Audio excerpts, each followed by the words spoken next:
چې مثلا نه دوکمارو، نه یې دروغ ویلي، نه لیونی و، نه مجنون و، بلکې حق ویلي چې کله موږ د هغه سایکالوجي او شخصیت لولو. که چېرته هغه دوکمارو نو مکه نو ته ابوسفیان ولېږو چې ورته ووایه چې ته څه شی غواړې، موږ به تا مالدارترین سړی د مکې کو، بلکې تو ټول عربانو به دې کو.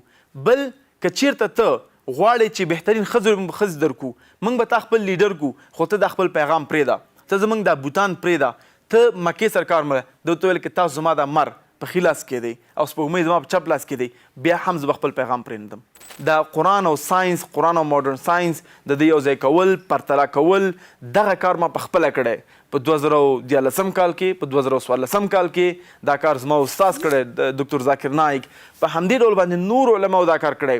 لیکن که څوک هم فلسفي اف ساینس ولولي، هغه په دې باندې راضي نشي چې دغه عمل د قرآن ساینس سره یو ځای کړو. ولې؟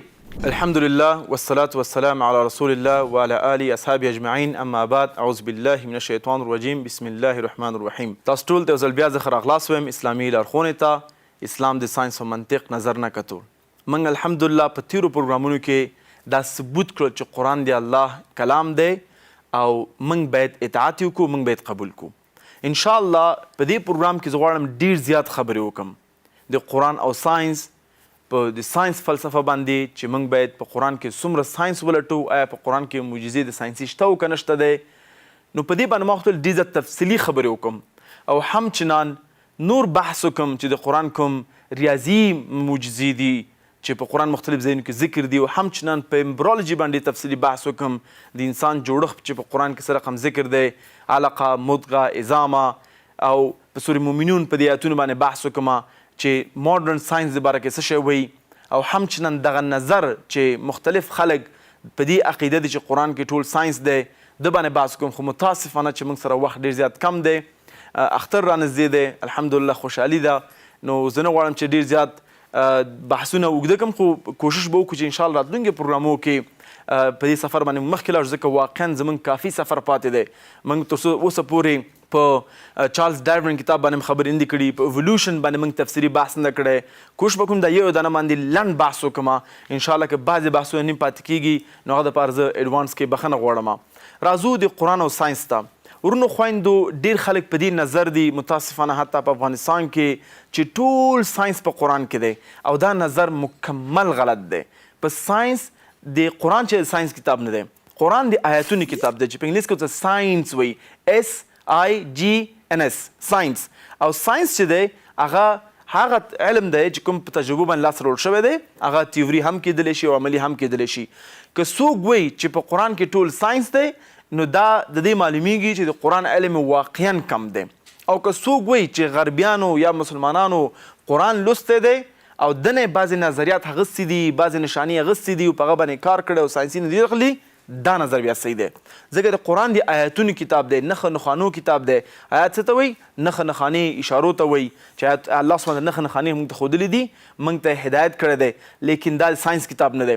او هیڅ کله هم د قرآن او ساینس، قرآن او ماډرن ساینس د دې یو ځای کول، پرتله کول، دغه کار ما په خپله کړی.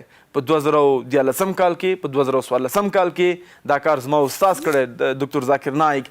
په همدې ډول باندې نور علماو دا کار کړی. لیکن که څوک هم فلسفي اف ساینس ولولي، هغه په دې باندې راضي نشي چې دغه عمل د قرآن ساینس سره یو ځای کړو. ولې؟ ځکه چې ساینس دوامداره بدلیږي، په تجربه باندې بدلیږي. تاسو مخکې ما بار بار مثال درکړی دی، که چېرته یو ساینسي تجربه په مڼو باندې وشي او ساینس دا ووایي چې مڼې زیړې دي، ځکه چې هغه فقط زیړې مڼې کتلې دي، او سبا ته چې شی به ووایي چې سرې مڼې نشته دی. نو که سرې مڼې چا ولیدلې نو خلک وایي ساینس خو غلط دی، ځکه سرې مڼې موجود لري، نو ساینس ردیږي. په همدې ډول باندې که تاسو لاړ شئ اولین د ذهن عکس وګورئ چې ذهن څه رقم عکس باندې جوړ شوی و، نو تاسو په دې پوه شئ چې ساینس څومره بدل شوی دی. لاندې یو جرمن ساینټسټ جوهانس کیپلر، هغه د ځمکې تعریف د هغه نه مخکې څنګه شوی و چې ځمکه جوړښت او ستارې څنګه یو بل ته مخته ځي. او همچنان ما پرون بحث وکړو په شمس دیا باندې او همچنان مورینو نور باندې چې سپوږمۍ رڼا او د لمر رڼا دا مکمل مختلف ډول باندې تعریف شوي. په همدې ډول باندې ځمکې د خوځښت چې دا زلزلې کیږي، جوهانس کیپلر د نظریې نه مخکې کوم نظریات چې وو هغوی څه شی و اوس څنګه دي. حتی دغه بیگ بینګ چې ما مخکې ذکر کړی دی الله سبحانه هم په قرآن کې دغه آیات چې خلک بیگ بینګ باره کې وایي بیگ بینګ مختلف ماډولونه دي چې دا بیگ بینګ څنګه شروع شوی دی. زه به راځي چې یو باندې بحث وکړم لږ ذره ځکه چې دا ډېر مهم دی خو تفصیلي دپاره به متاسفانه وخت کم وي چې د باندې تفصیلي بحث وکړم چې په قرآن کې لنډ دا دی قرآن د آیاتونو کتاب دی نه د ساينس کتاب دی. زه په دې منم چې په قرآن کې زر آیات دي چې کوم د ساينس باره کې خبرې کوي لیکن هغه باید موږ په حیث آیات وګورو نه کوم ساینسي بخش پکې ولو. زه تاسو مثال درکم په قرآن کې آیت د سورې انبیا سورت 29 کې آیت نمبر 10 کې چې موږ هر څه د اوبو نه جوړ کړي دي. آیت تاسو نه ګورئ وجعلنا من الماء كل شيء فلا يؤمنون چې موږ هر څه د اوبو نه جوړ کړي تاسو نه ګورئ. دلته و ساينس شی وایي چې انسان وجود ټول سیلز لري او هر یو سل سیټوپلازم لري. سیټوپلازم د 50 نه تحت 1% اوبه دی. نو خلک وایي چې دغه موږ هر څه بدون د شک چې هر څه اوبو ته ضرورت لري که هر څه جوړښت دي که هر څه په دنیا کې جوړیږي هغه اوبو ته ضرورت لري. نو قرآن دغه آیات بدون د شک د انسان د بیولوژي باره کې خبرې کوي لیکن دا یو نښانه ده یو ساینسي کس یو نښانه ده په نور نښانه ده. لکه څنګه چې قرآن بحث کوي که څوک هم زموږ آیاتونه ردوي موږ به یې را پیدا کړو نه فقط دغه وجود بلکې د هر یو ګوتې نښې د کوم چې زموږ ګوتې کې نښې دي فنګر پرنټس دي دا به هم موږ را پیدا کړو یعنې د هر یو سټپ د دې د ګوتو. نو نن ټول که هغه سی آی ده که هغه هر یو پولیس دي که هغه ټرافیک دي که هغه تاسو وګورئ په ایرپورټونو کې دي فنګر پرنټ استفاده کوي دې دپاره چې دا واحد دی جدا دی د هر انسان ته. او دا موضوع فقط په 1550 کال کې ډسکور شوه یعنې معلومه شوه چې انسان دا ګوتې چې کوم نښې دي دا د یو نه بل جدا دي. او دغه نظریه صرف نه چې دا زه وړاندې کومه ځکه که چیرته موږ همیشه قرآن او ساینس سره پرتله کوو چې کوم ما دا کړی زه کولی شم چې یو ساعت خبرې وکړم د باټني باره کې د فیزیکس باره کې همداسې د جیولوژي باره کې د کائناتو جوړښت باره کې ما مخکې بعضې آیتونه ذکر کړي دي لیکن هغه په حیث د نشانې په حیث د آیات نه یو ساینسي درس په قرآن کې. ځکه دغه مسله مخکني علماو په شمول د تابعین او تبع تابعین داسې نه تعریف کړی چې قرآن او سنت کې ساینسي بخش دی بلکې هغوی آیات ورته وړاندې کړي دي. زه درته مثال درکړم چې کله د محمد صلی الله علیه وسلم زوی ابراهیم وفات شو او سپوږمۍ تندر ونیوله نو هیڅ کله هم چې کله رسول وسلم د خلک راغلل وګوري ای خلکو چې محمد صلی الله علیه وسلم زوی وفات شوی دی دې دپاره سپوږمۍ تندر نیولې ده ځکه سپوږمۍ خفه ده او دا نبي دی او سپوږمۍ خفه شوې ده ځکه تندر نیولې. نو رسول الله صلی الله علیه وسلم ته جواب ورکو چې د چا د مرګ د یو انسان د مرګ دپاره نه سپوږمۍ تندر نیسي اسم نه کي دا د الله نشانه ده او تاسو شو کوئ لاړ شئ اذان وکوئ او عبادتونه وکوئ مونځ وکوئ. نو دلته رسول صلی په عادي ډول باندې ویلی شو یو دا ویلی شو چې واقعا زه د الله پیغمبر یم که نعوذ بالله که هغه دروغ ویلی ثبوتولی شو ورته دویم هغه ورته نه نشانې بحث ورته وکړو. همدغه نظریه په ابن تیمیه شیخ الاسلام ابن تیمیه هم هیڅکله قرآن او ساینس دا کم پرتله چې نن په دې نړۍ کې کیږي او دعوتګران فکر کوي چې دغه پرتله به صحیح وي او دا نه ګوري چې کوم نقصدوی جوړوي آینده دپاره. فخر الدین الرازي هم چند په همدې جمله باندې شیخ حسین نصري احمد بدوي په همدې جمله باندې تلی شي چې علماو دا نظر پرتله نه کړی دی. امام الغزالي هیڅکله دا پرتله نه کړی چې قرآن او ساینس. ابن القیم ابن الجوزیه په نږدې وخت کې شیخ عبدالعزیز بن باز شیخ العثیمین رحم الله تعالی دی یو هم قرآن او ساینس سره پرتله کړی دی بلکې قرآن یې د آیاتونو کتاب کتلی نه د ساینس کتاب. نو دا خبره مکمل غلطه ده چې ټول ساینس د قرآن نه اخیستل شوی یا ټول د نړۍ ساینس په قرآن کې دی. که څوک هم په ده باندې نور تفصیلي بحث کوي زه به ډېر خوشحاله شم چې د باندې بحث وکړم پوښتنې جواب کړم چې تاسو مخکې وویلې چې موږ وخت موږ سره کم دی نه شم کوم چې ډېر ډیټیل ته لاړ شم خو زه فقط هغه یو اشاره تاسو در کوم انشاءالله په هغه اشاره میل تاسو پلټنه وکوئ او پوه شئ پې چې څنګه باید دا بحث ونه شي د باندې تفصیلي بحث کوم انشاءالله لیکن په دې باندې لطفا تاسو خپل پلټنه وکوئ. که چیرته یو سړی ووایي چې زه چې ژوندی پاتې شم اکسیجن ته ضرورت لرم او که سپی ژوندی پاتې شي نو اکسیجن ته ضرورت لري نو دې دپاره زه او سپی یو شانتي یو. دا بحث مکمل غلط دی. که ته ووایې چې په قرآن کې دا بحث دی او ساینس دا بحث کوي دې دپاره قرآن او ساینس سره یو برابر دي یا دې دپاره قرآن حق دی ځکه چې دغه معلومات په هغه وخت کې خلکو ته واضح نه نن ساینس دا معلومات ورکړي دي ته یو حده پورې دا ته کولی شي لیکن ته باید پوه شي بعضې وخت کې موږ په تیوریانو باندې بحث کوو او قرآن حق شو ساينس حق دی دې دپاره قرآن حق دی. نه زمونږ ساينس فرقان نه دی بلکې قرآن زمونږ فرقان دی. او متاسفانه ما په پښتو ژبه باندې کافي کتابونه لوستي دي چې هغوی ټول نظریات راغستي دي چې کوم په دې نړۍ کې دي او حتی بدل شوي زیات پکې، ځکه چې قرآن ثابت کولو لپاره وګوري دا نظریات حق دي او قرآن د باندې بحث کړی 1600 کاله مخکې، دې دپاره قرآن حق شو. یعنی دا میتود د دعوه دا طریقه د دعوه مکمل غلطه ده. اوس راځو بیرته بیا خپل بحث ته ګرځو انشاءالله. ورونو خویندو لکه څنګه تاسو ما اوله کې وویلې چې کله هم تاسو دعوه الله چاته کوئ څو شیان مهم دي چې تاسو اول هغه سره ښه رابطه جوړه کوئ. یعنی عادي خبرې سره کوئ. ما تاسو مثال درکو چې یو کس استرالیا نه راشي، سلام علیکم ورور ته استرالیا نه راغلی، بلې هو زه استرالیا نه راغلی، ما ښه هلته مسلمانان لري، بلې هو مسلمان لرو، څنګه خلک دي مسلمانان؟ هو ډېر ښه خلک دي. ته خبرې مسلمان عقیده چې ده په دې باندې سره بحث کوې، هغه به ته وایي هو نه یم خبر، یا ته پوهېږې دا موږ روژه نیسو، ولې روژه نیسو؟ ته به ورته وایې چې پوهېږې دا مسلمان ولې مکه ته ځي؟ نه پوهېږم. ته پوهېږې دا مونځ ولې کوو؟ نو دې ځینه ستا بحث شروع شو. چې کله ستا بحث شروع شو، حل لاره څه شی ده چې ته یو چوکاټ د خپل بحث ته جوړ کړي. هغه چوکاټ ما بار بار تکرار کړی، یو ځل بیا هم تکراروم انشاءالله. اول د الله بارک خبرې وکړه چې موږ ماشاءالله تفصیلي الله بارک خبرې کړي دي. هغه لایق د عبادت دی، حق دی، د هغه ربوبیه، الوهیه او اسماء الصفات موږ تفصیلي بحث کړي دي. دویم د الله سبحانه د وحدانیت بارکې بحث وکړه چې الله سبحانه تعالی یو دی، نه چې کوم دا نور ادیان کوم خدایان نعوذ بالله دوی معرفي کوي. دا باندې موږ تفصیلي بحث کړی دی، نه غواړم تکرار کړم. دریم بیا په نزول باندې بحث وکړه چې کوم قرآن دی او هم چې نور مذاهب دي چې موږ چک کړل، یو هم ونه شو کړی چې د هغه امتحان د ساینس او منطق کامیاب کړي چې دا د الله کلام کیدی شي، فقط قرآن کامیاب کو. هغه نه بعد ته په نبوت باندې بحث وکړه. اوس موږ کوم ځای کې نبوت چې دغه څلور بحثونه تا کس سره وکړل، زه منم په دې میز کې به تا نه بله پوښتنه کوي، لیکن کوشش کوو ته بیرته بیا هم دې بحث ته ویسې چې کله تا ورته بنیاد جوړ کو د هغه د عقیده، د هغه د بحث، نو انشاءالله دا به ډېر اسانه شي. که چېرته ته بنیاد نه ږدې او کله تاسو بحث کوئ چې ولې مسلمانان فقط ښځې ته یو برخه ورکوي، دویمه برخه ورکوي، نران ته پوره برخه ورکوي، ولې نران څلور ښځې اجازه لري وکړي او ښځه اجازه نه لري، دا بحثونه موږ جوابونه لرو. لیکن ته که دې بحثو کې دن نشي، نتیجې ته نه رسېږي، ځکه ستا نتیجه څه شی ده چې هغه ته توحید ورسې او د هغه په زړه کې فطره، کوم فطره د هغه چې ګرد وهلی دی، په دې باندې بحث کړی دی، هغه ته پاک کړي تر څو پر حقیقت وګوري.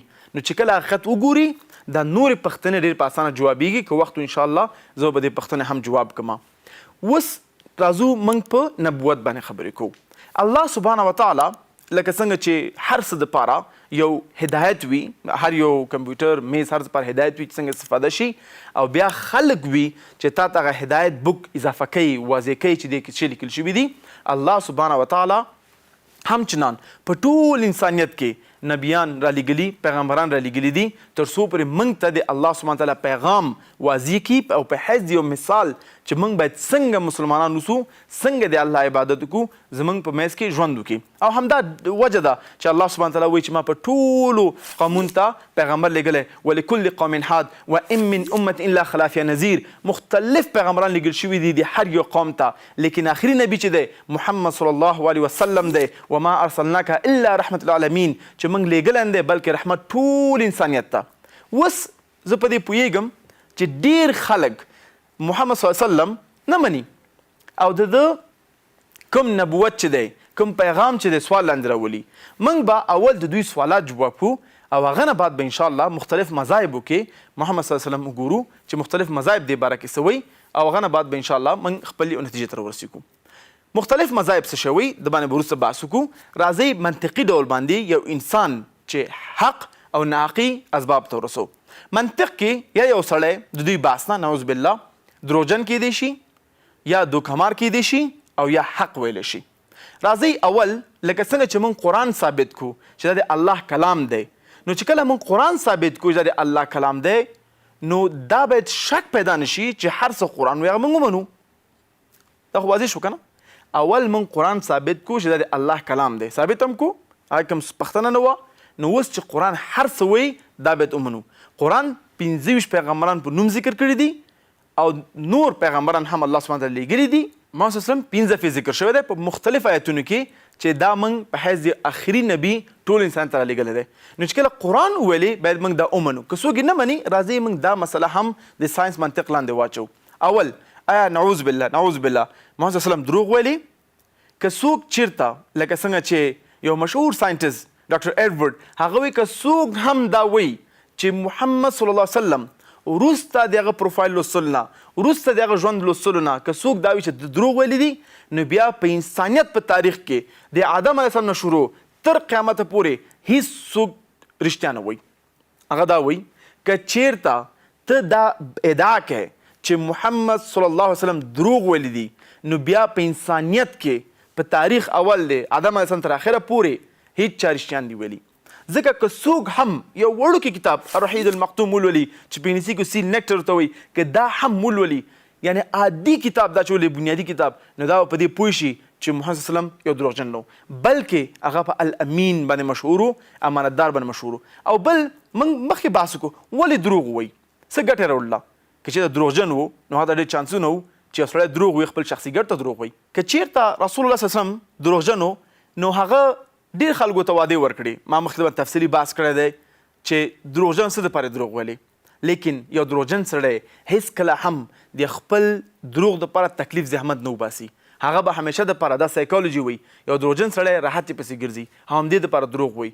موږ په دې پوهېږو چې کوم تکلیفاتو نه رسول الله صلی الله علیه وسلم تیر شوی دی که چیرته هغه دروغجن نو په یو حد کې به هغه ویلي چې نور بس دی زما. که چیرته رسول الله دروغجن نو هغه به یو دروغ ویلي نعوذ بالله دې دپاره بل دروغ به ویل ته پخوانی دروغ خپل پټ کړي لیکن نه هر څه به لیکېدل. صحابه به د هغه حدیث هم لیکل او د قرآن نزول به هم لیکو یو هم یو بل سره په ټکر کې نه و همیشه دپاره په خپل پیغام مخکې وړی و. د اولې ورځ نه د هغه پیغام سو لا اله الا الله محمد رسول الله. د ابو جهل نه واخله تر نور ټول دښمنانو پورې هم دا پیغام تر اخره پورې مخکې وړی او تر ورځې مرګ پورې هم چنان هیڅکله هم خپل پیغام بدل نه کړو. دروغجن سړی د هغه تعریف دا دی چې خپل پیغام دوامداره بل دی. د باندې ما تفصیلي بحث کړی ځکه زه تفصیلي بحث پرې نه کوم. پخواني پروګرامونو کې کوم ورونو چې دا بحث نوی ګوري کولی شي پخواني پروګرامونو ته ورشي د باندې موږ تفصیلي بحث کړی دی نو ځکه انشاءالله فقط سرسره کې راځم. دویم آیا دا دوکمارو نعوذ بالله تعالی څنګه یو کس چې دومره په حق باندې په خپل وینا باندې کلک ولاړ وي نو هغه دوکه وکړي. دویم دوکمار سړی همیشه شخصي ګټو ته ګرځي. که چیرته هغه دوکمارو نو مکه نو ته ابو سفیان ولېږو چې ورته ووایه چې ته څه شی غواړې موږ به تا مالدارترین سړی د مکې کړو بلکې تو ټول عربانو به دې کړو.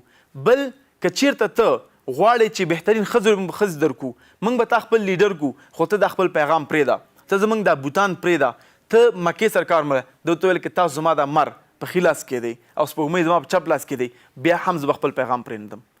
نو یو کس چې دی څه شي دپاره دوکه وکړي یو کس د ما ته ووایي چې محمد صلی الله علیه وسلم نعوذ بالله د دې دلیل دپاره هغه دوکه کړې ده.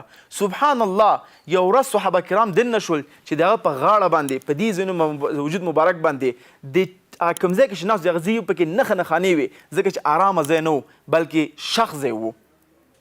نو یو سړی ولې دوکه وکړي یو سړی ولې دوکه وکړي چې کله ابو حریره دا حدیث راوي کېده عایشه نه چې زموږ په کور کې به شپې میاشت به تېرېدل لیکن ورو پکې نه بلېدو بلکې همسایګانو خرماو په شیدو باندې به موږ خپل ضرورت رفع کوو. یو سړی به ولې دوکه وکړي چې خپل ټول ژوند پکې خپل قربان کړي او شپې د تکلیف زحمت وباسي په څه شي دلیل هغه دوکمارو یو سړی د یو مثال موږ ته وړاندې کړي نو بلکې همیشه دپاره چې کله حتی که یو سړی دوکمار هم وي هغه چې کله خپل مقام ته ورسیږي نو هلته خپل دوکې ښکاره کوي او شخصي ګټو ته کار کوي. چې کله محمد صلی الله علیه وسلم په مکه کې و او مکه نه مدینه ته لاړو هجرت یې وکړو چې بیرته بیا مکه ته راغله او مکه یې ونیوله نو د څه شی وکړل که دا نعوذ بالله دروغجن او دوکمار یا مثلا شخصي ګټو ته کار کوو نو ده به اقلا د خپل دښمنانو نه بیرته بدل اخیستی و. څه شی وکړل ټول ته یې مغفرت وکړو ټولو خلکو ته یې مغفرت وکړو. په هغه وخت کې د مکه چې کوم نفوس تقریبا 14,000 و نو 14,000 کسانو ته ټول د مغفرت وکړو. یو کس چې قدرت لري نه فقط چې ته یو والی قدرت لري نه 100% قدرت لري او هغه خپل ټول دښمنان بیرته معاف کوي. نعوذ بالله ته تاسو دې ته متوجه شئ الحمدلله چې یو سړی دوکمار دی آیا دا دوکمار تعریف دی. مولانا محمد اقبال څه شی وایي هغه دا وایي که ته د الله په باره کې سوال لرې موږ یو تا ته یو درد احساس کوی شو یا مثلا یو فهم در کوی شو یو بحث سره کوی شو ځکه تا الله نه لیدلی یعنی په لوست د باره کې کم دی یعنی کیدای شي ځکه ته الله لیدلی دی یا د هغه ذات دومره غټ دی چې ته سوال پیدا کوې هیڅ امکان نه لري چې یو عقلي ذهن د محمد صلی الله علیه وسلم د شخصیت او دغه پیغام کې یو سوال راوړي. په همدې ډول باندې جورج برنارد شا هغه دا وایي که چیرته یو کس محدود امکاناتو نه او غټ پیغام ته غټ مقصد ته رسېدل څوک مثال غواړي نو محمد صلی الله علیه وسلم ترې واخلي. ورونو خویندو موږ په منطقي ډول باندې دا ثابت کولی شو چې مثلا نه دوکمارو نه دروغ ویلي نه لیونی و نه مجنون و بلکې حق ویلي چې کله موږ د هغه سایکالوژي او شخصیت لولو. نو هېڅکله څوک دا سوال نشي کولی که څوک وایي نو بیا د هغه سوال دی وکړي چې دغه مثال دې وړاندې کړي او الحمدلله ثم الحمد څوک یو مثال هم نشي وړاندې کولی.